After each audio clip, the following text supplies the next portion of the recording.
Hello everybody and welcome along to VSL F1 Season 10, round number 2 of the season and the first sprint race format of the season.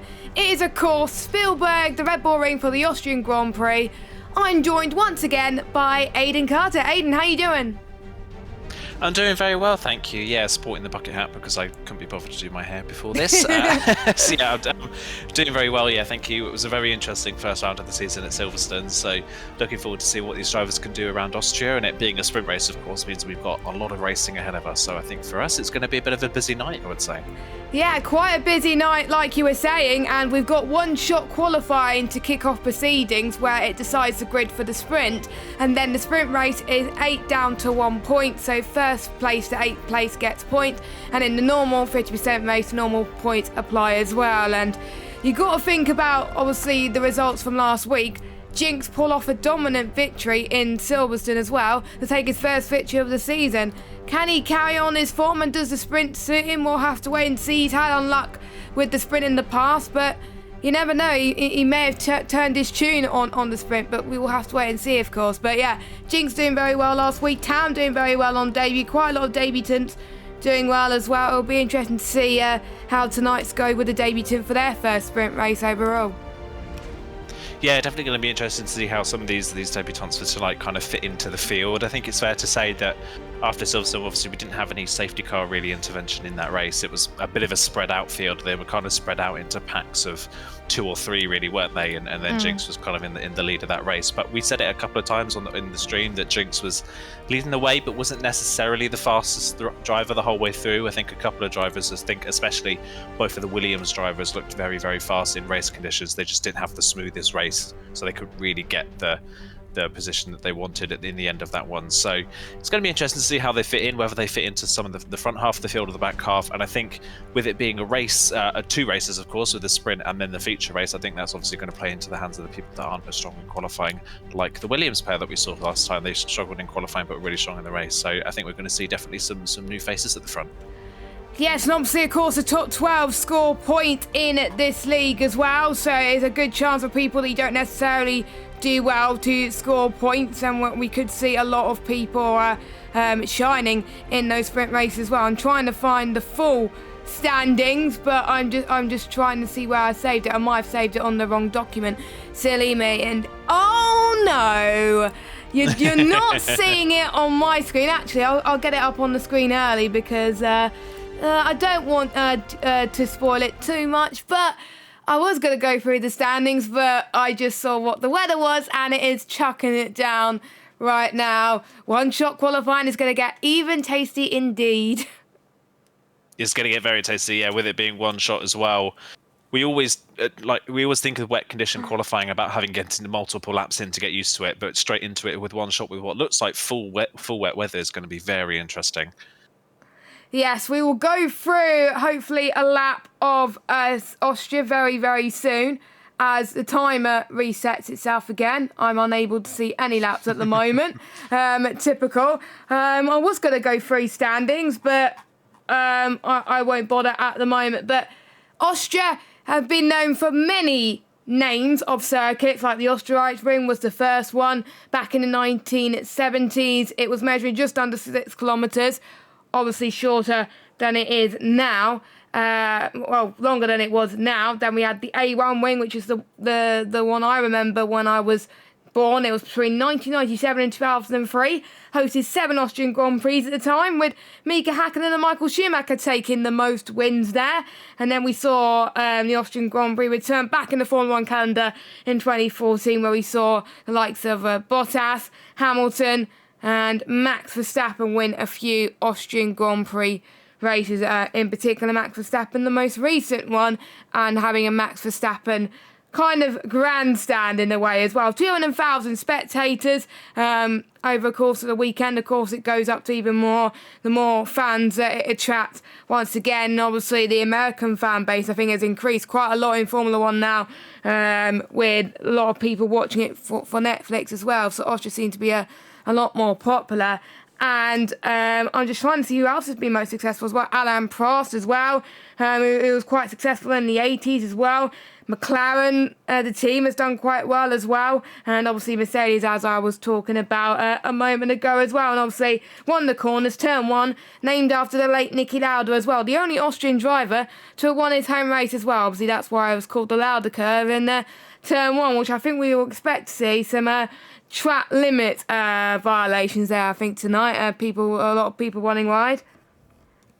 Yeah, I think that's going to be a bit of a story of tonight, isn't it? Track limits around this track. There's only really, there's 10 corners officially, but you've got to say probably only 7 of them are actual physical corners that you have to think about when driving this circuit. So of the 7 corners, you could probably say 4 of them you have a real opportunity of getting a warning, especially the last 2 corners, the first corner as well, and then in the middle sector out of turn number 7. So yeah, a lot of things these drivers are going to have to worry about for this evening with track limits. Like you say, curbs as well around this track are pretty vicious, especially on the exit of turn 1. That yellow sausage curb is pretty vicious if you run a little bit wide. So yeah, there's a lot of, it's a fairly simple track on paper, but there's a lot of elements to it that make it very difficult.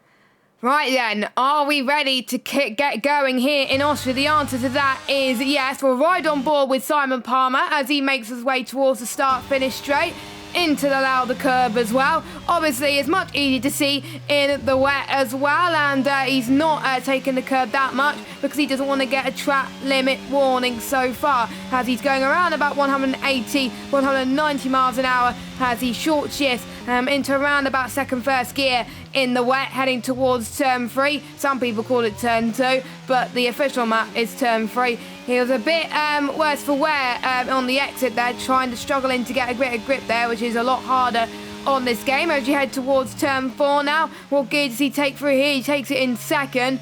Don't take it higher than that because that will cause the car to go into a bit of a spin. Or he's struggling a bit for traction.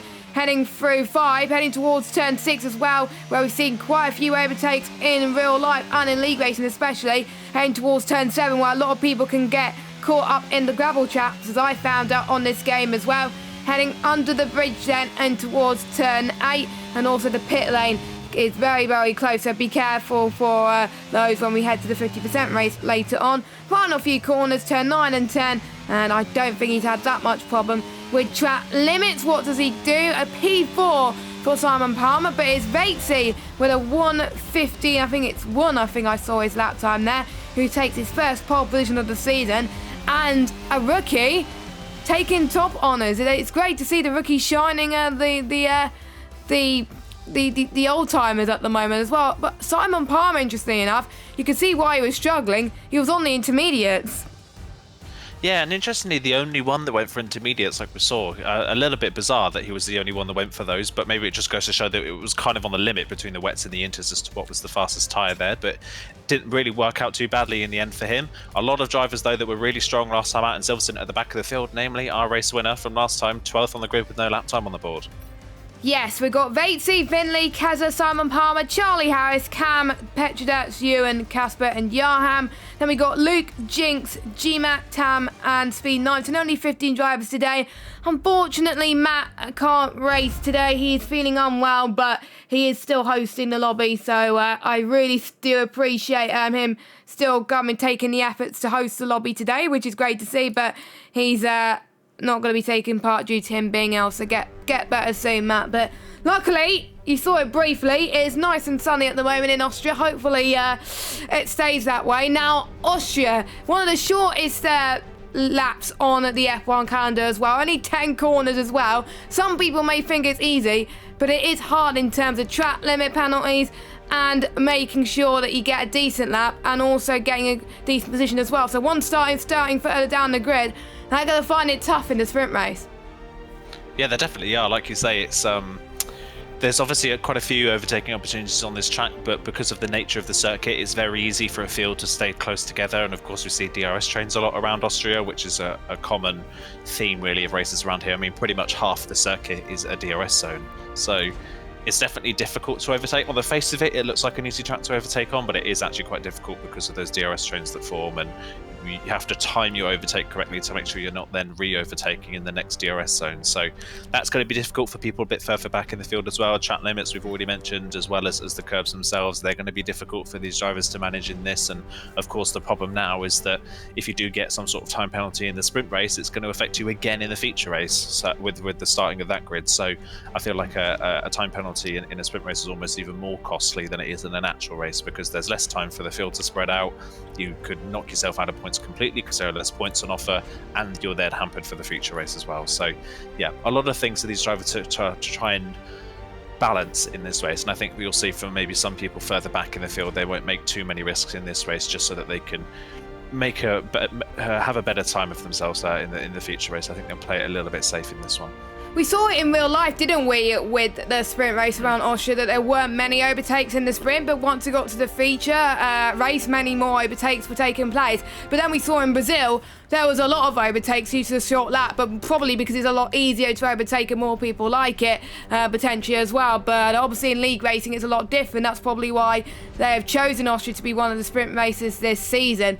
We do, of course, remember Miami being one of the sprint races last season. We know how that went, hence why we're not doing the sprint race around Miami this season. But I believe that's one of the tracks coming up next on the calendar after this one. So let's go straight to the track then. As well, we got, unsurprisingly, most people have gone for the medium tyres. I didn't know you could choose softs in the sprint. I thought you could only choose the mediums and the hards, but it must have been the tyre choice that people have selected potentially as well. If personally I would have gone for mediums, you have one set of mediums for the race, so that's no problem at all. It will be a one-stop race in the feature anyway.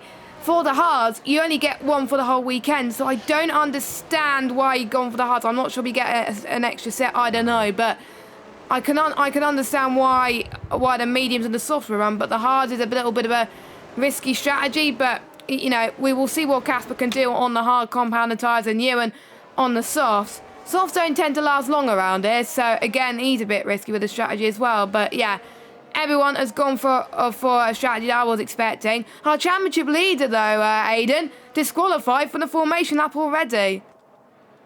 Yeah, contact with his teammate potentially on the formation lap, so that's not a good start for the Mercedes pair for tonight. That's obviously not what they would want to have. Hopefully their tyres aren't too affected at the end of the formation lap and they can still compete. Of course, Mercedes leading the way in the constructors after the first round of the season are with a first and a 7th place finish for them last time out. So a bit of catching up to do for them in this sprint race to try and help themselves in the feature, but definitely a lot of people further down the field to look out for in this sprint race to see how far they can get up the field. Of course, I think the two on the very back row of the grid, Tam and Speed Knight, and two drivers that were fighting inside the top 5 last week in Silverstone. So they're two definitely to watch out for in this sprint race to see how far they can get forwards.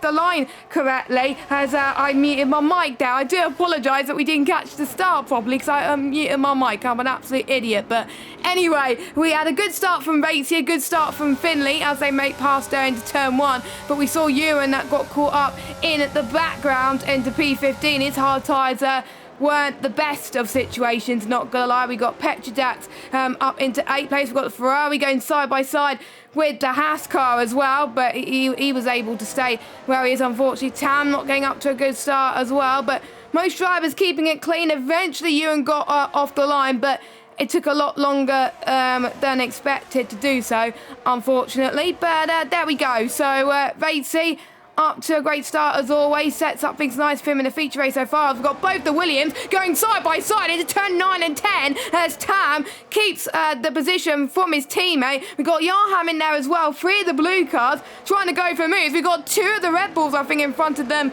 as well. Some great moves being made also, and one person's gone wide in turn 1 now on lap 2.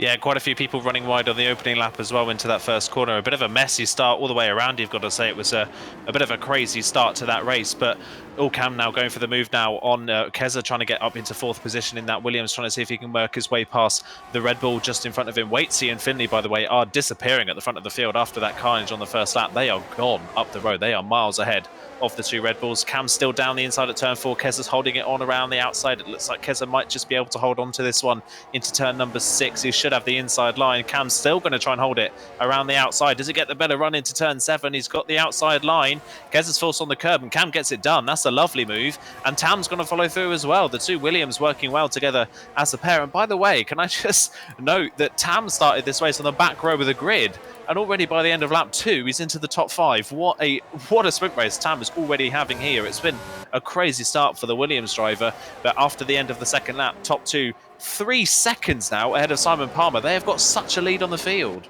Yeah, they have at the moment. We've got such a big group already, and we've still got some moves going side by side. Once again, it is Williams versus Red Bull this time. We've got Cam versus Simon Palmer. It looks like Cam's going to gain a position off the Red Bull driver. I wonder if the Williams teammates will start to work together here as they make their way go towards down the hill into turn 4. As Cam looks like he's got the better line here through traction, but we got 3 wide potentially into turn 4. One of the Williams drivers had to back off. We got Yarham and Keza going for a move. We got the Ferrari of Charlie Harris and also Jinx trying to make his way up through the field as well. As the 2 Mercedes trying to go work together, we got Jinx almost trying to go around the outside there as well. Charlie Harris trying to go for a brave move into turn 7. Can he hold his line? The answer to that is no. Luke was just about to be able to hold on to that, and the Mercedes now up into 8th and 9th position, and Charlie Harris into 10th position. We've got one person going into the pit, so one of these picked up a bit of damage there. Reminded that you don't have to pit in the sprint race, so he's probably picked up a bit of damage at the moment so far. Top 2 still leading the field away, but Tam still loving the pace that he's got at the moment. He's definitely faster than Simon Palmer, so let's see what he could do. We got a change for the lead though, as Finley takes a move into turn 2. But what about the Red Bull versus Williams? It could go advantage Williams coming up the hill of Cam, but I think Tam is potentially going to get, Simon Palmer's going to get DRS coming in towards turn 4. There's just so much action happening in the first few laps as Simon Palmer then goes around the right hand side and he gets the job done. Maybe not.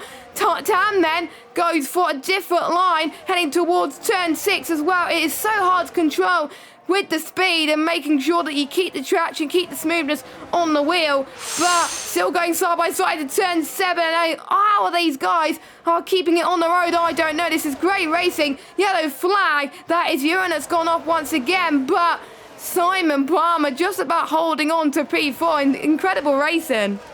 Yeah, really, really great racing between the pair of them. I think Tam got an illegal overtake as well and had to let the Red Bull back through. We've got another spinner.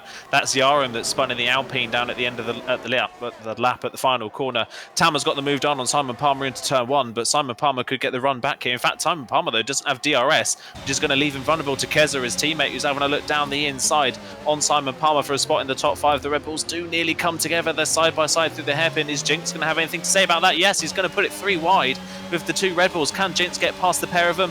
No, he can't. He's got no ERS left. He cannot get past the Red Bulls. I think Keza's just going to hold on to the spot here down the inside. Jinx thinks about the move, but not quite close enough. Simon Palmer, they make contact. Wheel to wheel, and around goes Simon Palmer. Jinx sideways as well, and Jinx has been hit by GMAC, I think, who has gone around. Yeah, GMAC has gone around. Petra Dax has spun around as well. We've got a full safety car there after that contact as well. GMAC out on the spot. Jinx spun around with damage. Petra Dax no front wing. That was messy. That was really, really messy there in the end. The 2 Red Bulls fighting really hard, and just contact there between Simon Palmer and Jinx spinning in front of the field caused carnage. Just Waitsey's pitted from the lead. That is a very odd call from Waitsey to pit from that position, but we see Luke and Casper in as well. Casper's not a surprise. He was on the hard compound tyres. Still confused as to why he started on the hard compound tyres, but Waitsey's in for softs from the lead of the race. What that does do, though, is free up the Williams to have a run at Finley for the lead of this sprint race. And wow, what a sprint race the Williams pair are having. They are flying through this field.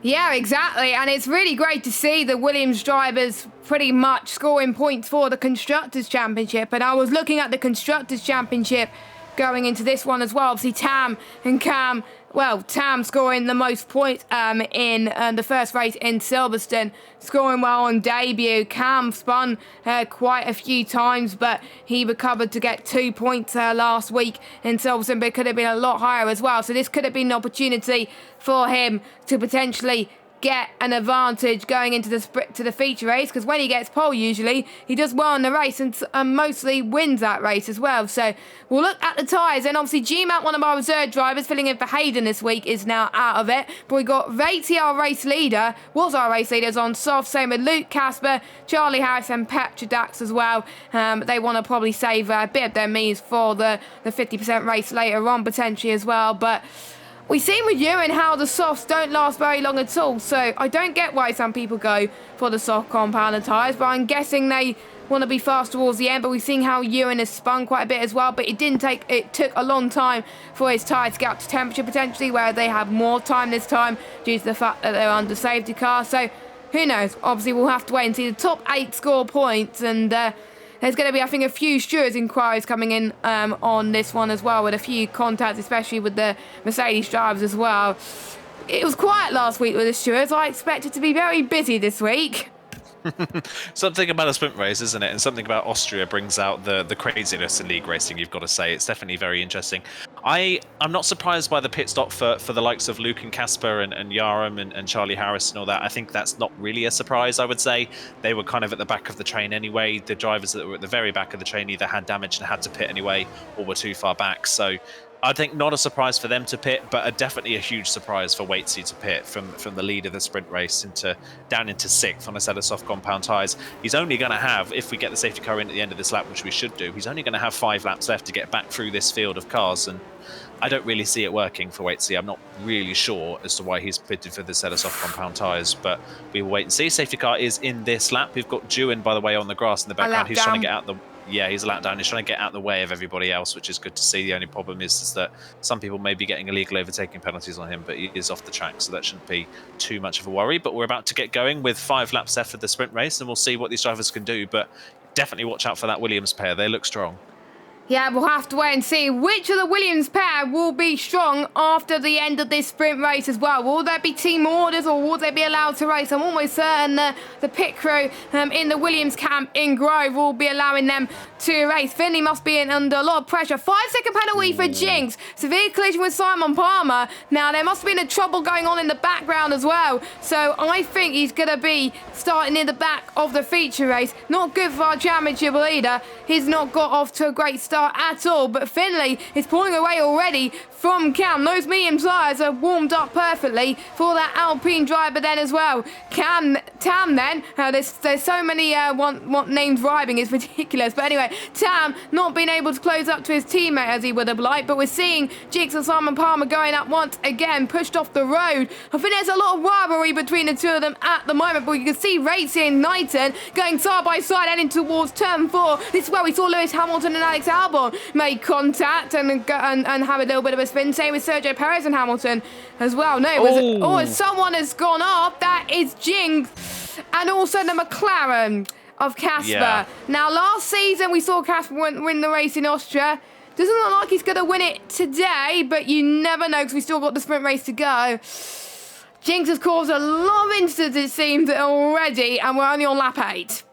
Yeah, it's not been a great race so far for Jinx. I don't know if any of them really... I don't know how many of them have been his fault and who's not. Jinx, though, in that one was kind of spun on his own, and Casper was the innocent party in the aftermath of that, so nothing really either of them could have done in that situation. As further up the field, Simon Palmer and Luke going side by side. Luke trying to get past Simon Palmer in the Red Bull, who's also been in a bit of a scrap so far in this race. Luke backs out of the move and gives the space back to the Red Bull again, but look at how spread out the field is at the front. Finley's leading by 0.6 of a second over Cam, but Cam's dropped Tam by 1.5 seconds, and there's now 1.6 seconds back to Keza in 4th. They've really spread out at the front of the field in just one lap under the safety car, as Luke and Simon Palmer once again side by side. Luke on those softs trying to work his way through the field a little bit, gets down the inside. Simon Palmer can't really do anything about it. Luke is up into 7th position. He'll chase after Speed Knight and see if he can get his way through.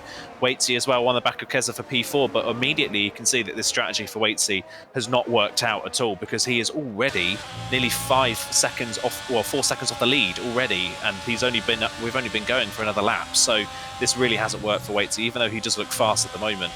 what he's lost in terms of what he's gained has just not been good. It's not been really worth the payoff this pit stop, unfortunately. But Waitsy should get past Keza very quickly, and Cam now is onto the back of Finley, so Cam here has a chance of winning this race. Yes, Cam, I think, struggled to warm his tyres, and now he's got it into the operating window. Could this be the chance where he could be starting on pole for the feature race? We'll have to wait and see. Goes to the right-hand side line, in towards turn number 3 then. Is Finley going to let that go? The answer to that is yes. Cam is your race leader for this sprint race so far as well. Finley's going to have the DRS. Meanwhile, Keza and Ratey going for a little bit of battle. Another yellow flag. That is Speed Knighton has had a bit of an off, unfortunately.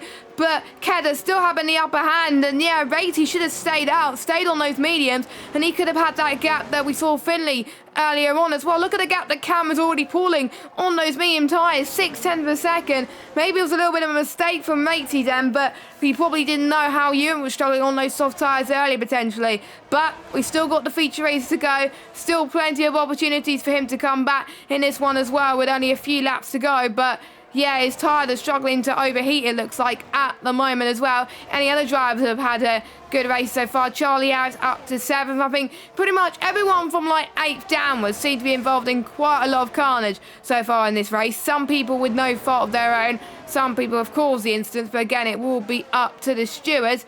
Here it comes, I think. Can we see another challenge for the lead? No, it's between Finley and Tam, actually. As Tam trying to go down the inside this time of Finley. So I wonder if Finley is struggling a little bit on traction. Could this be a Williams 1-2? Before the race even begun? Casper's now out this run. He's retired in the pit lane. He's giving up. He's going to be starting in 14th position in the feature race. Unfortunately, Vasey not able to get past Kez, unfortunately. So the top 4 pretty much nose to tail at the moment as being the clear favourites to potentially get the podium. Unfortunately, Kez is a little bit further away from Tam in order to do so. I think we saw another spinner as well. Jinx having another spin in turn 4, and he retired on track. I don't think you're allowed to retire on track, so he's going to get a severe penalty, I think, unless... actually, no, I can't remember if he's retired on track now, but if he does retire on track, he gets a severe penalty for the next race, so something for the stewards to look into. Yeah, that's definitely a retirement on track, so that's going to be something that's going to be coming his way. Waitsy here trying to get a move done on Keza, but it's actually been caught by Luke behind now. So instead of going forwards, Waitsy's about to go backwards here. Luke going down the inside line. He's going to try and get the move done on Waitsy. Can he have a look down the inside of Keza as well? Keza leaves him just a little bit of space, but Waitsy on the outside is trying to try and get a run. Charlie Harris is in this as well. Charlie Harris is almost bump drafting the Mercedes down the back straight. He's going to make it 3 wide now in the Ferrari. Is Charlie Harris going to be the one that comes out of all of this with the best position? He's going to be down the inside at turn 4. They're still 3 wide. Oh, and there's contact. Off the road goes Luke and Charlie Harris. They both run wide. Luke actually spins completely into the wall, which is such a shame. Waitsy still comes back out in 5th position, but it looks like Keza's going to hold on to that 4th now because of that mistake. Yeah, that was messy. Again, messy out of turn 4. But look at Cam coming around the final 2 corners. What a race from Cam here. Yes, Cam, who just missed out on the championship last season, is going to start his season on a high this season in round 2. He wins the sprint race. He starts on pole. It's a Williams 1-2 as well on the front row. Just like a Mercedes 1-2 in Brazil, they went on to get a 1-2 in the race. Well, traditions dictate that one. We'll have to wait and see. Finley comes across the line and will start in 3rd. Keza will start in 4th. Batesy will start in 6th with Charlie Harris in 6th. Will go through the rest of the field in just a moment, but there seemed to be a lot of chaos. He did say a lot of people will pretty much not take any risks. Well, with this race, it was nothing but risk central. Yeah, it was definitely the very opposite of what I predicted, wasn't it? That was the ultimate commentator's curse. I thought it was going to be a pretty tame race, and it was anything but. So we'll wait and see what the feature race is like. But yeah, perfect race there for Williams, and especially for Tam as well. From the back of the grid, the back row, 14th on the grid to 2nd place in that race. Really, really good recovery from a disappointing qualifying for Tam, and that's going to help him no end, of course, in the Drivers' Championship, with him being 2nd at the moment after a 2nd place finish last time out. Yes, we'll go through your order then as Cam, Tam, Finley, Keza, Ratesy, Charlie Harris, Simon Palmer and Petrodat will get some points in this one. So that is a bonus for them as well as them having good positions in the feature race. We've got Speed 19 in 9th, recovering after that spin, and Luke in 10th position, and Yarham, I didn't see the order that one as well, and I forgot to get the timings because I'm an absolute idiot. I selected the wrong one, but oh well.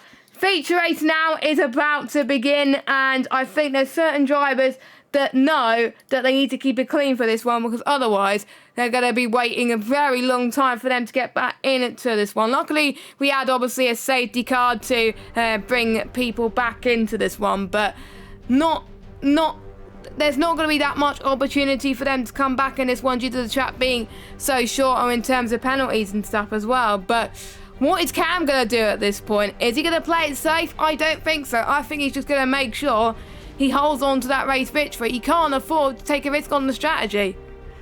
No, he definitely can't. You'd think with someone like Tam, with the pace he's got, he's going to try and play it safe, you would say. But yeah, I definitely think that he's got an opportunity here to potentially run away with this race, I would say. You've got to say with Tam, haven't you? He looked really strong at the end of Cam, I would say. At the end of that sprint race, he looked really, really strong. He's got a lot of pace. It's definitely a great opportunity for him this race to try and lead from the front, similar to what Jinx did, of course. And the reason Jinx won last time out in Silverstone was because he had a really good grid spot compared to the people that were on the same pace as him. The people that had the same pace were too low down on the grid to really fight for the win. So I think Cam's in the same opportunity here to try and run away. Same with his teammate as well. If the Williams pair can work together in the early phases of the race, they could disappear up the road, and it may just be a fight for third behind that. So we'll wait and see. But I think the Williams pair here are in a perfect position to dominate this race. Yeah, and one driver that will need to think, I think, a little bit harder to potentially do well is definitely Jinx. Obviously, Luke had a bit of an issue towards the end. We've had, obviously, Casper as well. There was quite a lot of drivers that had issues, didn't they, towards the middle half of that race as well. I think it was a concertina effect of, like, safety cars and people. I think it was turn 4 that caused a lot of trouble, and obviously turn 6 and 7 for some people. What is it about this middle sector that makes things so tricky for the drivers? It's hard to say, isn't it? I think turn 4 definitely. I think the reason for turn 4 is that it's a corner that tightens on exit. It's not a perfectly straight exit to the corner. It's almost just a continuous corner all the way through to turn 5, so you're never perfectly straight coming out the corner, which makes it difficult to run side by side because you're constantly turning. It's downhill as well. It's quite bumpy on the curb on the outside. There's definitely a dip in the track as well towards the exit. So turn 4 is very, very difficult to run side by side in because you're always going to wash out to the outside of the corner if you're on the inside. And you see that in real life F1. We've seen it many a time when someone tries to go around the outside of turn 4, that the driver on the inside just understeers, playing into the side of the car on the outside of them. So that's just kind of the nature of that corner, with it being downhill and an ever tightening corner on the exit. So I think you're always going to see it at turn 4. I think it's similar as well why you don't see overtakes at turn 1. Turn 1's not really got that much of a braking zone. It's not wide enough, really, you would say, to run side by side through there without someone having to bail out the corner. But I think turn 4 presents itself as an opportunity for overtaking because it's a long braking zone, and then all of a sudden midway through the corner you realise that you're going to have to make the move stick before you've really got to the corner, otherwise it's not really ever going to work. So it's definitely one of those corners that's it's deceiving, that it looks like an overtaking opportunity but isn't. And I think the middle sector as well, you've definitely got to say places like turn 7 and turn 8, it's because of how long the corner is and how easy it is to overheat the tyres on this game. It's just one of those things where that's the real point on the circuit where you're going to have those problems with overheating, so you're going to see drivers making mistakes there, especially through turn 7 and 8. So yeah, there's a lot of parts of this track that, like we said earlier on paper this track looks incredibly simple, but it's actually not. There's a lot of detail to it that makes it actually quite a difficult circuit to master. That's probably why I don't like this track on this game, because I always tend to get involved in incidents myself in turn number 3, so which was championship costly for one of them. But there we go. I don't want to dwell on that too much because that was in the past anyway. But whilst we wait for the race to start, we're about to go in the formation lap in just a moment. Make sure you follow us on Twitter at VSL_F1. Instagram is at VSL_F1 as well. And subscribe to us on YouTube. We stream every Wednesday night at 8 PM with 2 tiers running simultaneously. And we got 15 drivers ready to go centre stage here in Austria tonight as well. And make sure you check our sponsors, PJR Designed as well, owned by one of our tier coordinators as well, that make lovely wheel rims as well, so make sure you check that out. But here we go then, we've got More people go on the hards this time, but they can use it for the race anyway. So top 2, interestingly, going on the hards. Well, they think they can go long, but we've seen how carnage the sprint race was. I'm a bit intrigued as to why they gone that as well. Same with Yarham, Ewan, Casper, and GMAC. Everyone else has gone for medium tyres. That's what I would have gone for, to be honest, if it was this tier. Usually I judge what tyre I go on first with pretty much the incidents that usually happen with this tier around this track. If there's less incidents, I'm obviously inclined to go on the hards first. If there's usually more incidents around this track, maybe I would like to start on the mediums, bank for an early safety car, then could go onto the hards, get my one stop done nice and early. It's just hard to tell at times at the end of the day, but we have seen, haven't we, in other leagues, everyone going for the hard compounder tyres, because that's usually the best racing tyre in general. We've seen that in one of the leagues we commentated on. It's the same, well, it's a different thing here at VSL. The second race in a row, we've got a mixture in the strategy. I think it may be down to personal preference, really, but we have to wait and see. Yeah, it's definitely interesting, isn't it? I think I love it when we see a mix in strategies. I think it's great. I think it really adds a new dynamic to the race. And of course, we saw Jinx last time out on that alternate strategy, starting on the softer compound available that day, the mediums, and it paying off for Jinx. So it's a case of, like you say, what you can expect of a race. Austria is safety car prone. We know that. We saw a safety car in the sprint race like we saw. So I think if you're going to bank on a track where you can get an early safety car and get an early pit stop in, Austria is definitely one of them. But if this is one of those races where it's plain sailing all the way through, just like Silverstone was without any safety car interference, then on paper, the hard to medium compound strategy is the better strategy. So it's a difficult one to manage. I think the Williams pair are banking on the fact that this is going to be a plain sailing kind of clean race, but I'm not banking on it being the same thing. So I probably would have gone for the mediums and banked for an early safety car as well.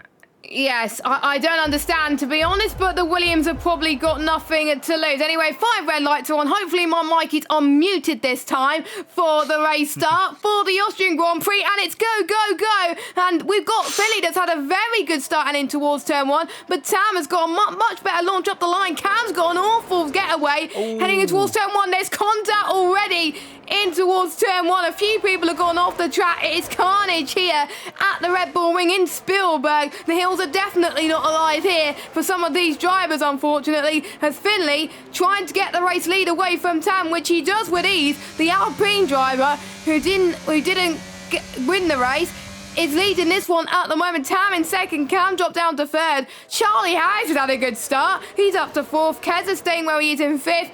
Yarham and Ewan had a good start as well. That Racy pretty much got caught up in that contact. I think pretty much everyone from like 10th downwards, I think, has got caught up in that contact. And I had some word from, I think, Petrodax as well. He thought it was going to rain for the feature race. It said it was going to rain. It turned out it wasn't going to rain. It was dry. So he's got a wet setup. That's probably why he's struggling and lost a bit of traction up the line. Oh, it's going to be...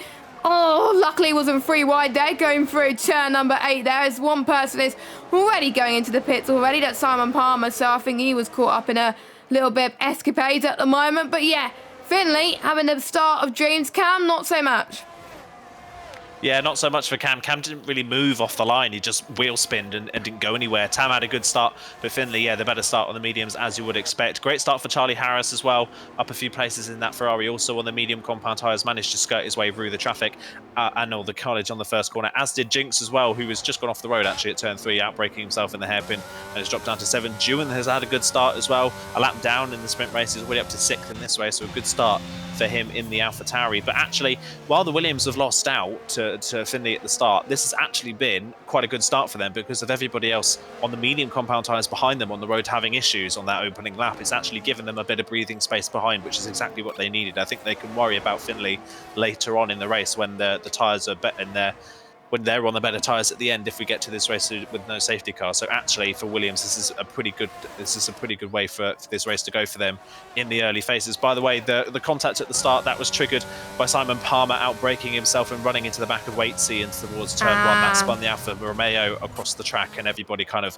went off and made contact in avoidance. So it was just the contact between Simon Palmer and Waitsy that triggered a whole bunch of people trying to avoid everybody else, which is why we saw so many people off the road and why we saw people like Keza having to pit as well for damage. So yeah, that one unfortunately is on Simon Palmer on turn 1, so I wouldn't be surprised if Simon Palmer just gets some sort of penalty for that incident, which is a shame to see. Lead of the race though, Finley on those medium tyres, nearly 2 seconds up the road, and this is exactly what we saw in Silverstone, isn't it? After, well, just 2 laps in Silverstone, Jinx was 3 seconds up the road, and that is just the benefit of the softer compound tyres. And now we've got the 2 Williams going side by side, which is really the last thing they need to be doing. But if you're going based off of pace that we saw in the sprint, it would probably be smart for Tam to let his teammate go, because I think Cam definitely looks like the faster of the Williams tonight.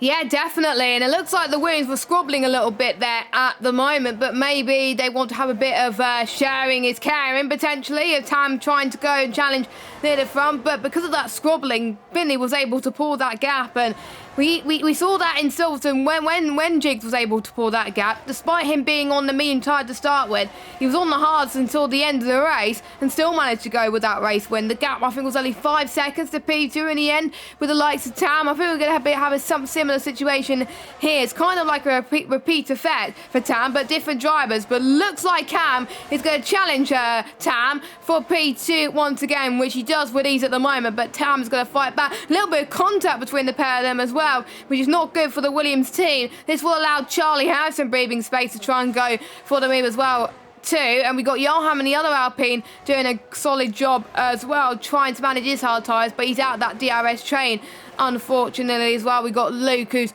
unfortunately made another pit stop. He's onto the hard tyres. I doubt that's going to make it to the end of the Grand Prix, but he's already, I believe, made 2 pit stops in the space of a few laps. So yeah, his day has gone from bad to worse, but luckily top 12 get points in this race, so still not over. It only takes 3 retirements and then you'll score points in this race, so no reason to give up. Just continue on, and you never know, you could get potentially your best result of the season. And as we're about to start lap 5, as you head towards turn 1, by the way, the sun is very blinding, so these drivers have got to watch out for their braking zones a little bit, especially if they don't use racing line as well, and sometimes use a certain shadow or braking reference for that, like a lamppost or something like that. But anyway, here goes Charlie Harris then.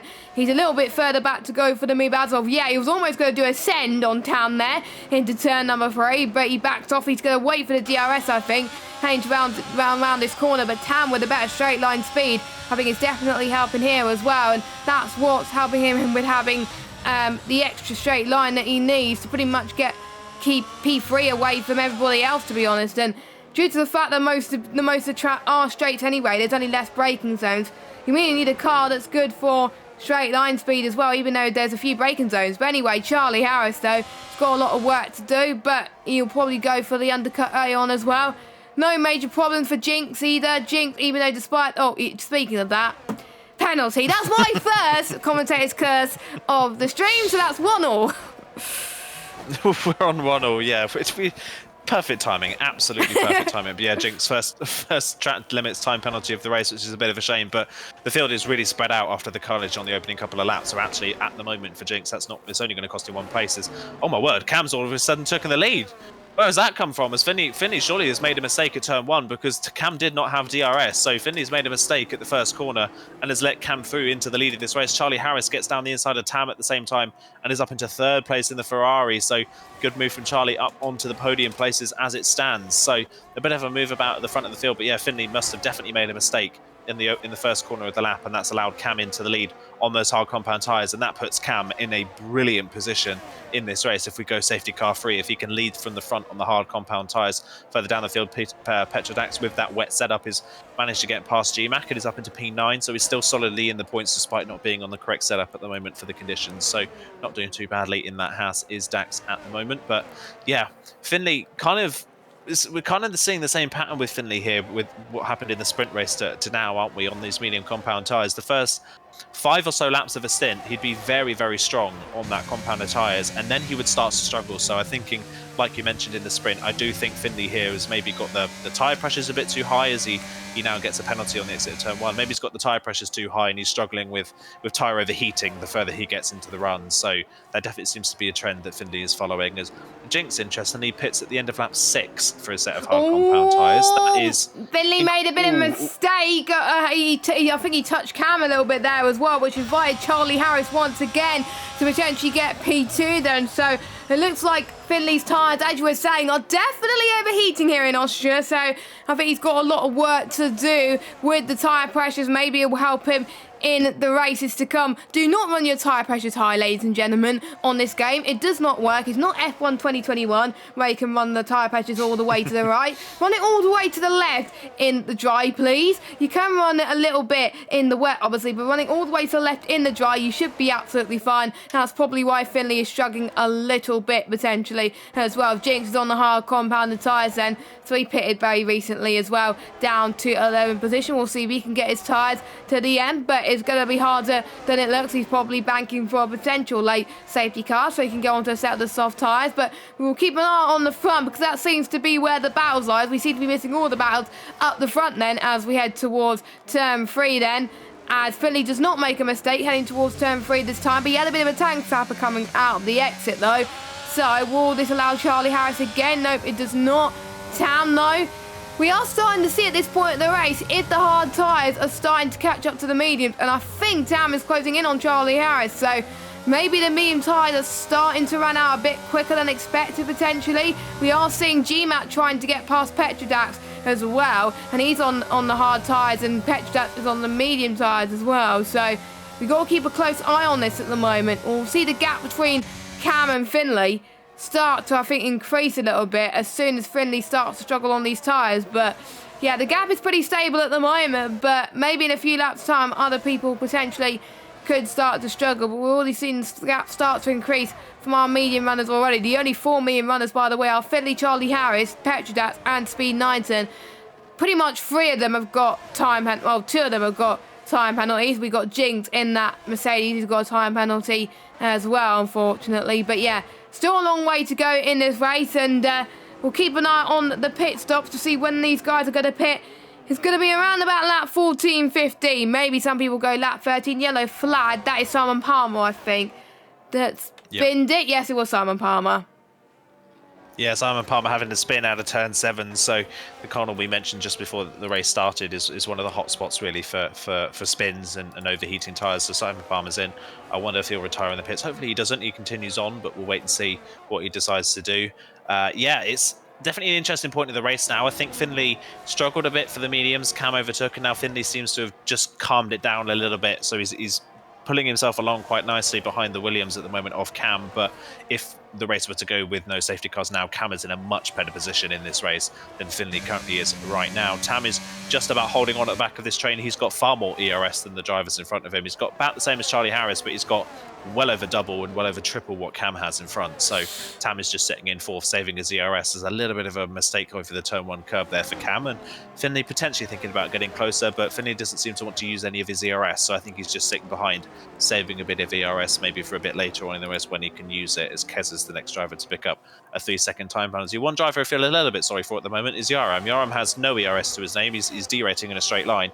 He's actually got pretty decent pace. The only problem is that all the drivers in front of him have DRS, and he can't get into the DRS range to help himself pull himself along and to save some ERS. So Yaram at the moment is kind of in a little bit of no man's land in 5th position, hoping for somebody in front to make a mistake so we can close in. So look out for Yaram if he can get in this DRS train, maybe with an earlier pit stop later on. He definitely has good pace, but at the moment he's just stuck in a position where he can't really do much.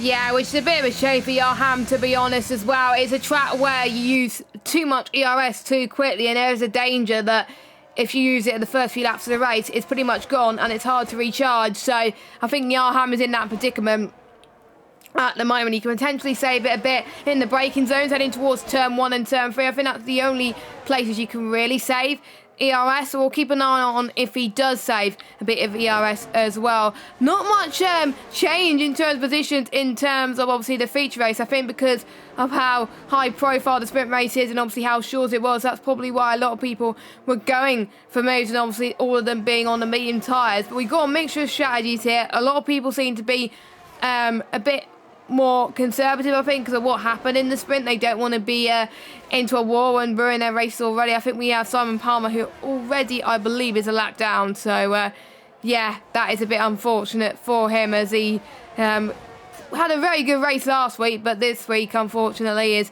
going a bit downhill for him. But still a long way of this season still to go with pretty much 11-10 races of this season still to go. Probably more, but I might have counted it wrong as Luke gets a time penalty as well. Penalties coming thick and fast, it seems, which could affect the outcome of this race. Charlie Harris getting a bit of slipstream from Finley, as for straight line speed as well. He's got plenty of ERS though, so that could help him heading towards turn 4. He's definitely saving it in all the right places, so he's going to be using it here, and then he's not going to be using it until he gets close enough to Finley, which is very, very nice and very brave as well. He's only going to use it when he goes for moves. Dangerous for Charlie Harris though.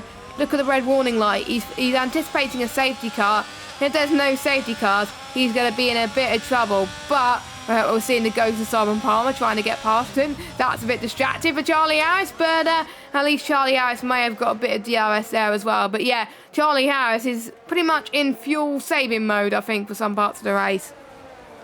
Yeah, he's definitely got to be, hasn't he? This track is actually not that easy to save fuel on because there is quite a lot of hard acceleration zones where you're going to be using a lot. Obviously, you're running at a high speed a lot as well, so it's quite lethal on fuel, this track, it can be. So you've got to keep an eye on that one as the race goes on. And yeah, I think Simon Palmer trying to unlap himself here could be a little bit distracting for some of our leaders as he gets up another penalty. Does the Red Bull driver, he's now trying to unlap himself to Finley in the Alpine, see if he can get up into what is looking like a second position, but he's not, he's a lap down. So yeah, we'll see what Simon Palmer can do. He'll be hoping that he can get past Cam and then a safety car can come out so he can get to the back of the train again. But yeah, amazed so far, considering how crazy the sprint race was, that we've not had a retirement yet. But give it a couple of seconds and somebody will probably end up retiring for the race based on the commentators' curses that we've done so far tonight. But yeah, just looking at everybody else in this field, I don't know if Jinx has made another mistake somewhere that we haven't seen or not, but I'm very baffled by this early pit stop from Jinx because he pitted at the end of lap 7 for the set of hard compound tyres, doing 30 laps on a set of hards.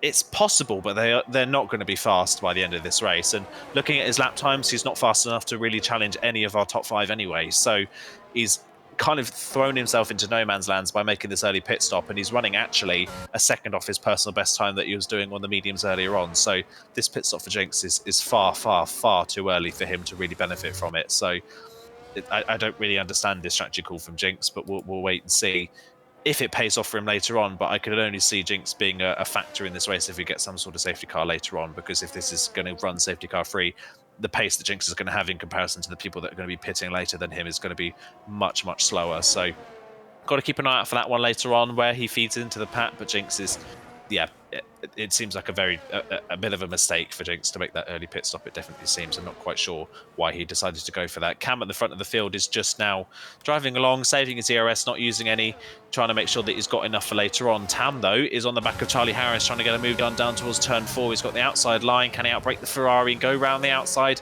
Not quite. He's going to try the switchback, though, through turn 5 and into turn 6. He should have a better run, but I think he's decided he's going to back out of that one and let Charlie Harris have the corner. Charlie Harris holds on to 3rd, but I don't think it's long before we see Finley and Charlie Harris into the pit lane. We could see them in either this lap or the next.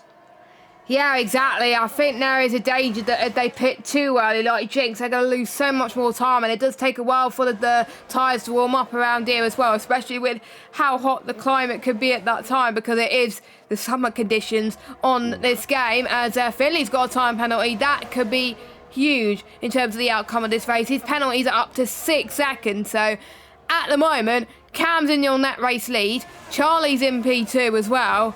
But we could see a fight between Charlie Harris and Cam for the race victory. And I think we've got a prediction in chat that's saying Charlie's going to potentially win this race today. It's still possible as well. He's still hanging in there on those medium compounded tyres. But he's got to get past pretty much 2 cars in order to do so. So it's easier said than done. And we've seen that Tam is chasing down Charlie Harris already, but he's not going to be brave to go for a move. He's doing something that I would do, not using his ERS until he sees fit. He's on 95%. I thought he would have used more in this race so far, but I'm guessing he doesn't want to be like some drivers who are on 0% already. Yellow flag, there's a Haas that's gone off. That is Petra that's on his wet setup. I wonder if he's got a puncher. Let's keep an eye on his car. I wonder if he's just gone for a spin. I think he's just gone for a spin.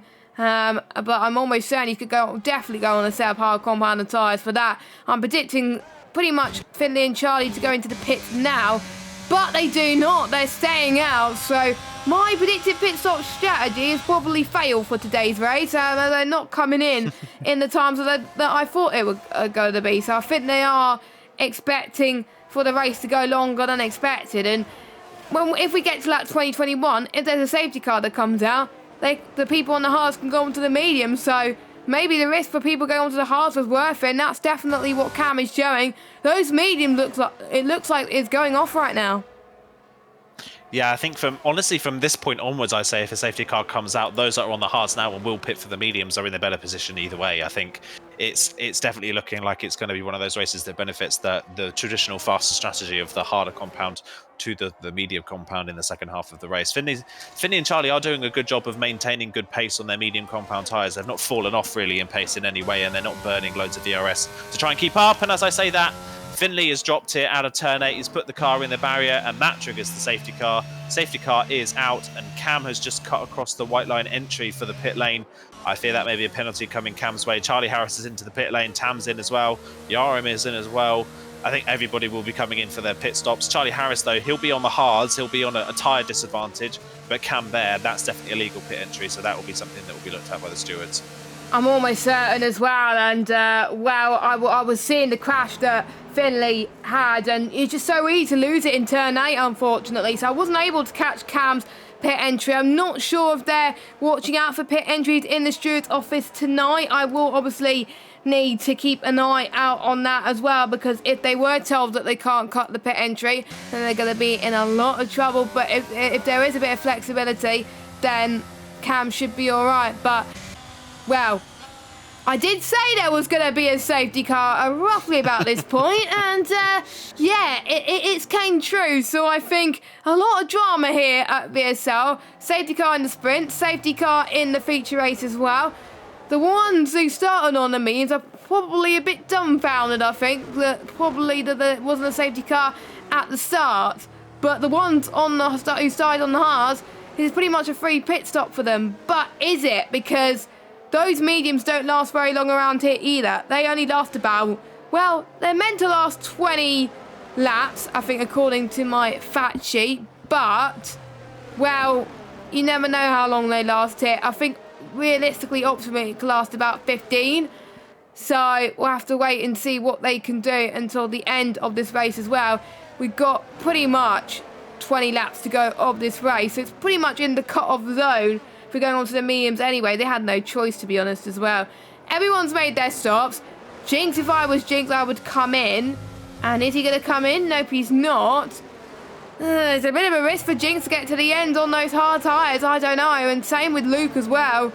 What are the Mercedes drivers doing? We know that the Ferrari strategy was bad last season in real life. Are they turning into Ferrari strategies? Because it looks like it, doesn't it, Aiden?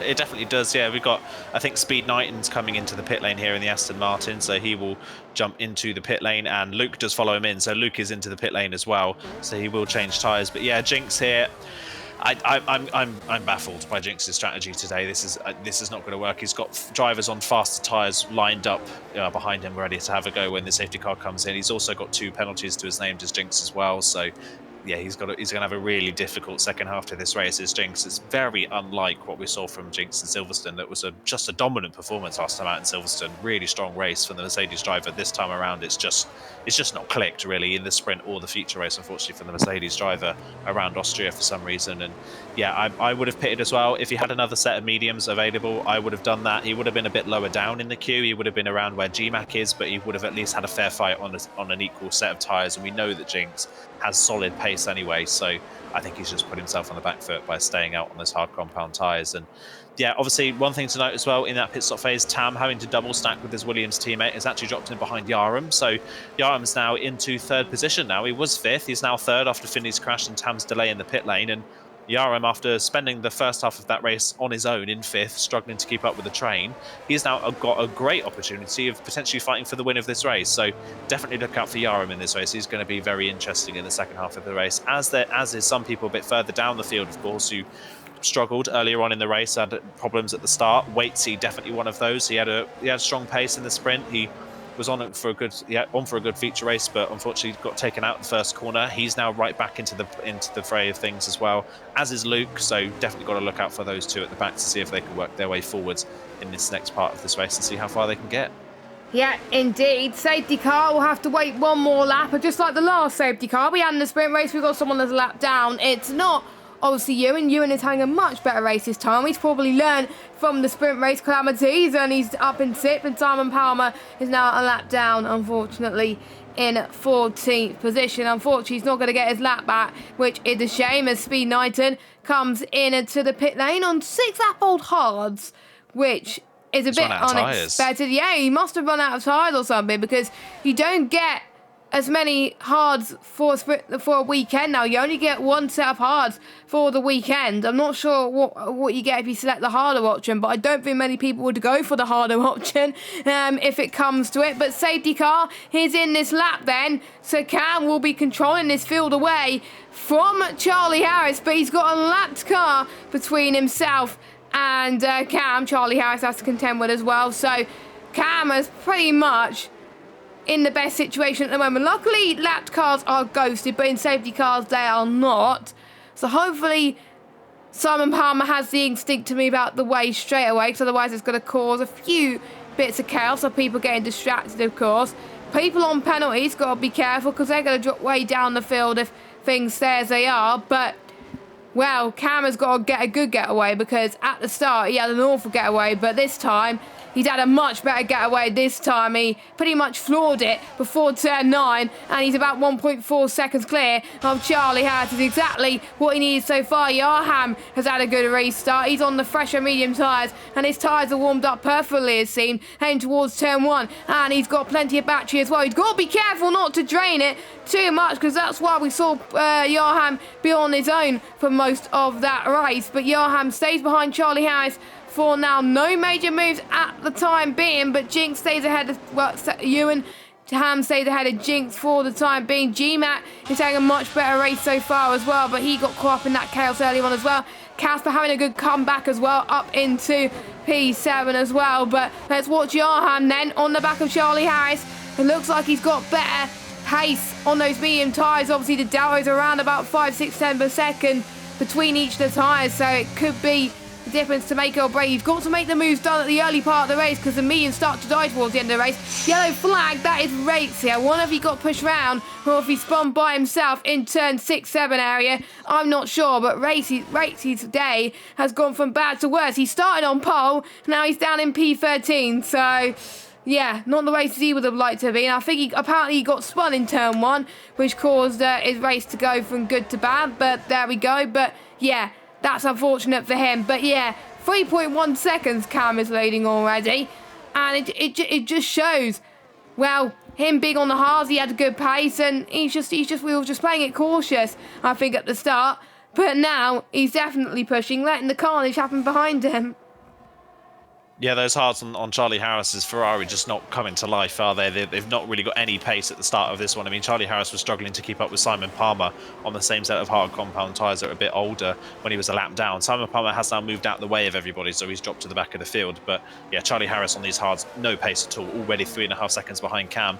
Yarham's got to get a move on here. He's got to try and get past Charlie, because if he can get through on Charlie before those hards start to equal out in pace with the mediums, he could gap the train behind and end up giving himself a comfortable second place. He's just got to get the move done as quickly as possible. So DRS will be enabled when they cross the line this time around, so he will get it up in the run up towards turn 3. He will get DRS, will Yarham, and you would expect him to get the move done. But Yarham's used so much ERS already. Look, he's down to 20% already, while Charlie Harris is on 70. He's used so much coming out of the safety car restart, stuff that he's not needed to use. He had the tyre advantage, he didn't need to use the ERS advantage, but he's going to go for the move anyway up towards turn number 3. He'll have the inside line on the Ferrari. Can he get the move done? Gets down the inside. I think he can get the move done, but Charlie's going to have DRS and ERS to play with, but he's not got the run out the corner, and I don't think he's going to be close enough potentially to the back of the Alpine. Yarham is going to have to defend a little bit into turn 4.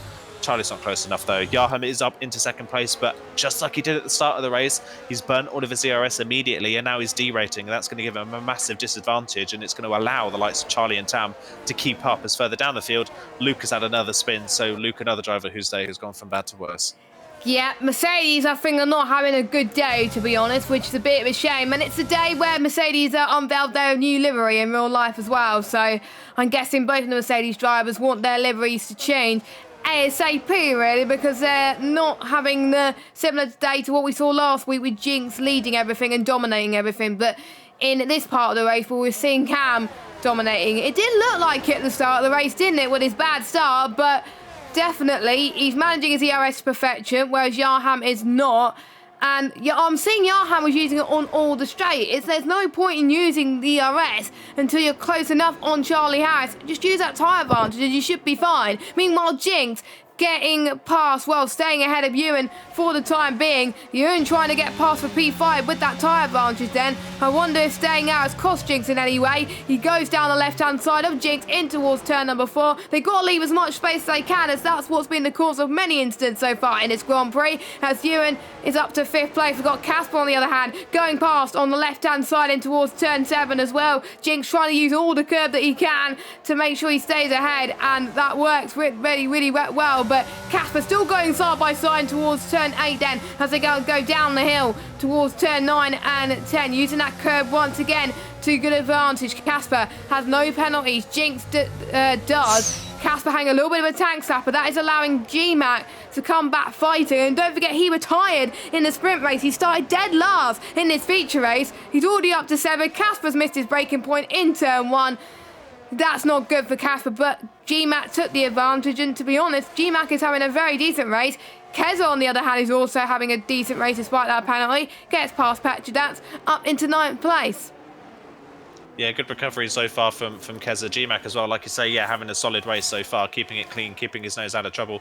I don't know what has happened to Casper, because it was all over the back of Jinx. I don't know if he's picked up any floor damage or something, but that car seems to be all over the place, and he's really struggling all of a sudden, so not quite sure what's happened to Casper in the last lap or so. But yeah, we've got a train of cars from second down. Dewan, you've got to say, I think so far, Dewan's for me has got to be one of the standouts. He had a horror show of a race last time out in Silverstone. Did not have a great race in the sprint race either here, but in running in P5 at the moment, doing a solid job in that AlphaTauri for Dewan, much more like it for him. So yeah, doing a brilliant job, currently in 5th position, and there's still plenty to play for in front. Cam, though, if he is going to get a penalty potentially for that pit lane entry, he is doing everything in his power to make sure that the penalty that comes his way is not going to affect his race, because he is now 5 seconds in the lead. And this is just to show kind of the pace that Cam was threatening if we didn't have a safety car. If he was going to have to pit onto the mediums under normal racing conditions, Cam had so much pace in his back pocket that he could use. And look at the gap that he's now leading because of it. He's just pulling away lap by lap by lap, and nothing the drivers behind can do about it. So yeah, brilliant stuff. As here comes Tam now on Charlie Harris, trying to get to the inside line. Charlie Harris running in the middle of the road, trying to squeeze Tam to a tight line for turn 4, but Tam going to be late on the brakes and the Williams down the inside. Charlie Harris trying the switchback, but he just doesn't have the grip or the traction on the hards to be able to pull that off. Tam is back up into the podium places. Yes, brilliant stuff from Tam, the debutant in this league so far, showing the debutants, the other rookies off really, that he's definitely one of the strongest in this field so far. And it looks like Williams could be leading the constructors going into next week in Miami if they keep this up, because they did quite well in the sprint race as well. So pretty much all Tam's got to do is get past Yarham, which I think Tam could have the advantage here because he has 45% ERS, whereas Yarham only has 6. And Yarham is using it to try and defend, but he's going to be derating, and it's not going to be that good for him. Look, he's already derated now, so that is costly for Yarham. So surely Tam can see Yarham harvesting in the background as well, so he could use a bit of his ERS, Tam, which he does. He doesn't use it for whole of the back straight though, so let's see what he could do here heading towards turn number 4 then.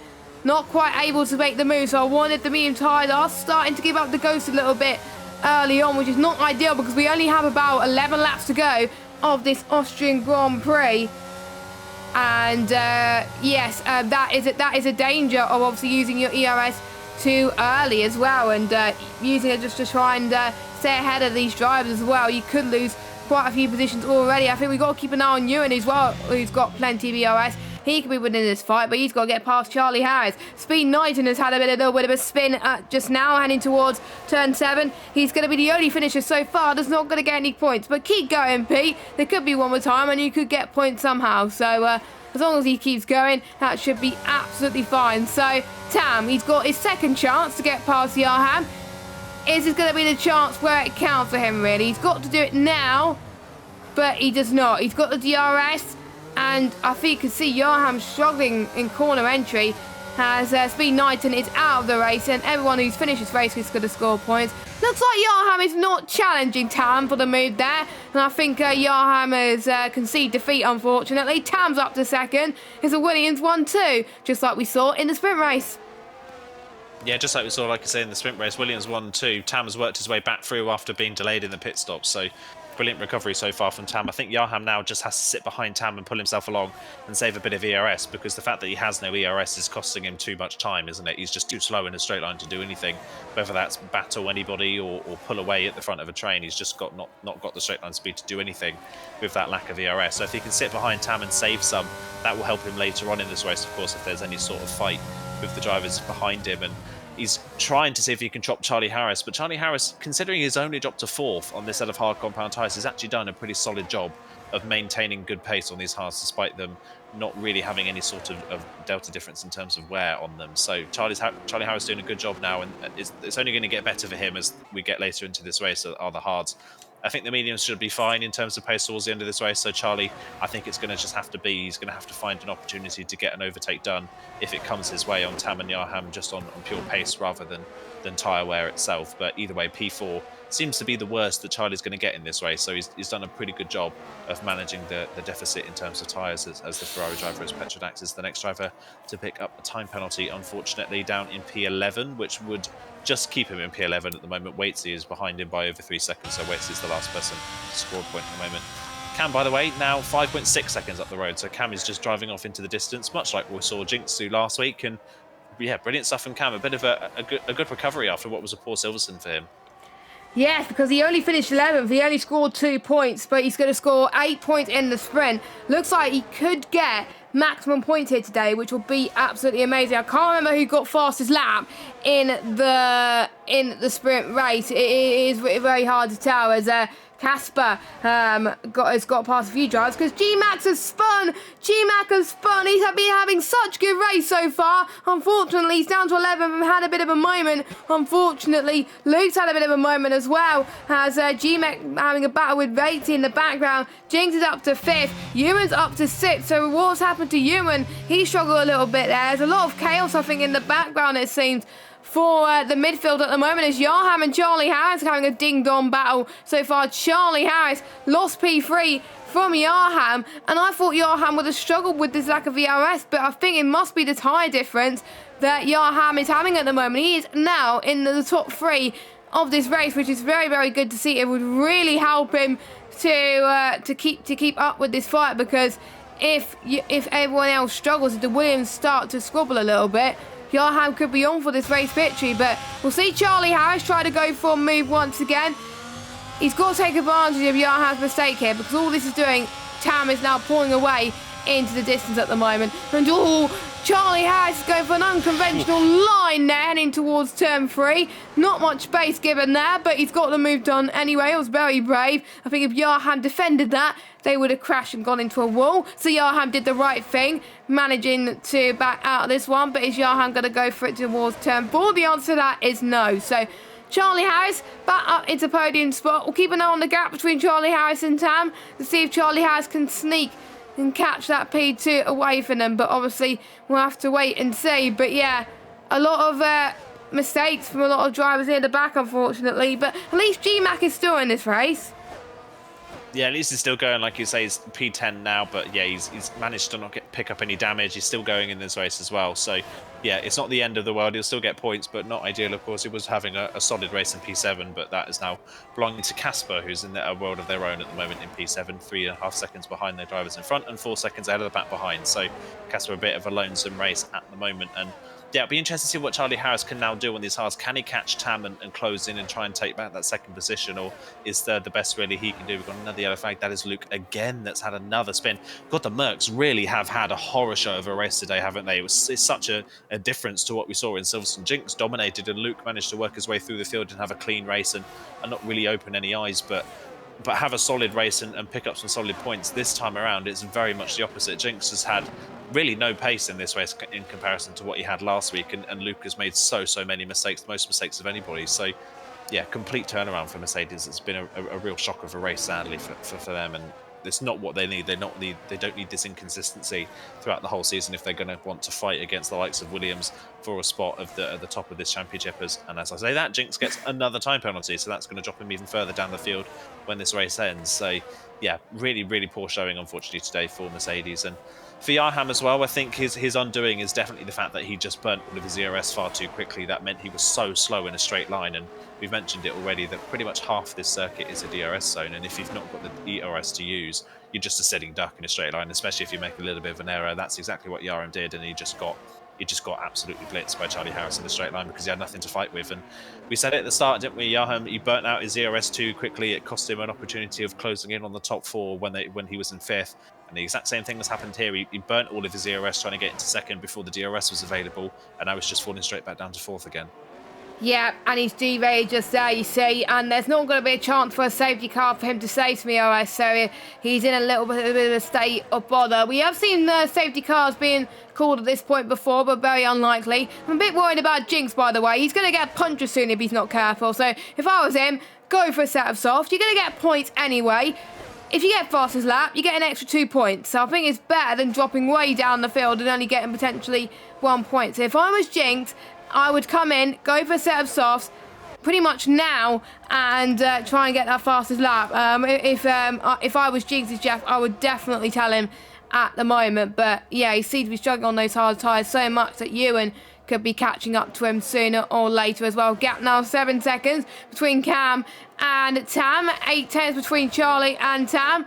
8/10 between Yarham and Charlie Harris so far. Pretty much the top four pretty much have made the least mistakes out of anybody in this race, which is very great to see. And as I just said that, Yarham has clipped the grass a little bit, did about to Bottas for the time being as well, but hopefully he hasn't lost that much time over Jinx, as Jinx could take that advantage, try and get past Yarham on track, at least with 4 laps to go of this Austrian Grand Prix. But yeah, Luke then has decided to do what I told Jinx to do and go on the set of the soft compounder tyres. I don't blame him. He's going to try and go for fastest lap, get the 2 extra points, which means he could get 3 points in this race instead of 1.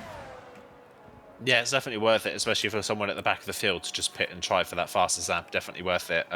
It's interesting to see what Jinx will do. Jinx is now in DRS range of Yarham, but of course Jinx has penalties to his name that are going to stop him really anyway from really benefiting from anything. He's got 9 seconds of penalties, so at the moment that would drop him behind Casper in P7. So yeah, I'm not really sure what the best course of action is here for Jinx, whether he just pits and tries to get the fastest lap and try and gain a few places back. I think it's better for him to stay out now at this point in the race. If he wanted to try and gain those places back, I think he needed to pit 5 or 6 laps ago for a fresh set of mediums so that he had enough time to work his way back through the field. I don't think he has the time to do that anymore, unfortunately. So he's just going to sit in 5th and hope that drivers behind drop out of his penalty range. But at the moment, that is not happening, sadly. Yeah, Yarham, though, these medium tyres for some of these drivers are really starting to fall off, aren't they? Yarham has completely lost touch with the podium spots. He's fallen right back into the clutches of Jinx and Dewar now, who are potentially fighting for P4 here on the road. And Charlie Harris has managed to get back within range of Tam in front. So I think the Hards have all of a sudden just hit a wall of pace, and they're now starting to fall off the cliff ever so slightly. Luckily for Cam, he has built such a lead in this second half of this race that it doesn't really matter. He can just cruise to the end from here and not have to worry. I think the likes of Tam is definitely under pressure here of losing a second place finish and a 1-2 for Williams in the feature race along with the sprint. It could be a complete lockout of points for Williams in this race if they could get this 1-2, but it's looking less and less likely by the laps. It's looking more like Charlie Harris has got enough in the bank potentially to fight for this. I think he's potentially going to wait for the final lap, but he can see in front that Tam's got no ERS to play with. Charlie Harris has got 40%. And he's on the better tyres at the moment, so I think Charlie Harris here is a shoe-in potentially for a second place finish. It could be maximum points, I think, for Williams at this stage, because Cam has got the fastest lap so far with a 106.522, and even though Luke's on the soft tyre, he's got to find pretty much a second to, as someone has just got, I think, a penalty as well, or someone has just had a little bit of an off, unfortunately, as Luke, as I just said that, has got the fastest lap of this race by attempt. So he's found a second that he needs at the moment, so he's going to get 3 points so far. So at the moment, not quite enough for Williams to get maximum points in this race, but surely that won't matter to the Williams pairing so far, as we're about to approach the final lap of this race. Cam leads from Tam, but Charlie Harris is looking very, very racy so far for the final lap of this race. This could be the pace that he's been looking for. He has been patient to try and pretty much get on at the second spot on this podium. And look at that straight line speed he's got in comparison to Tam. His hards are definitely livening up here in Austria as we head towards turn number 3. And this was the move that he was looking for. Charlie Harris is on for P2 and he's stopping the Williams for getting a 1-2 for a second race in a row this evening. Charlie Harris is unchallenged on this final lap, which has definitely helped him so far. Ewan is definitely trying to challenge Jinx for 4th, but it looks like he's going to get 4th. Petrodat is out of this race. He's binned it on the exit of turn 3 as G-Max has now gone past him up into P9. Luke's about to start his final lap, but let's go on board with Cam. Did not have the best of starts. Tam's got a penalty, which will push Ewan up, I think, but probably won't make a difference. But Cam, dominant for the second half of this race on the mediums. He wins in Austria and he takes maximum points here today. Charlie Harris, great result for him. P2. Tamcroft comes across the line in 3rd. Almost maximum points for the Williams team, but not quite at the moment. Ewan up to 4th place.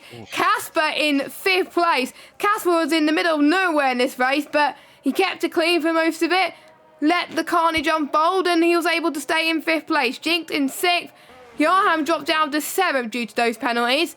Ratesy in 8th. GMAT in 9th. And Keza in 10th position.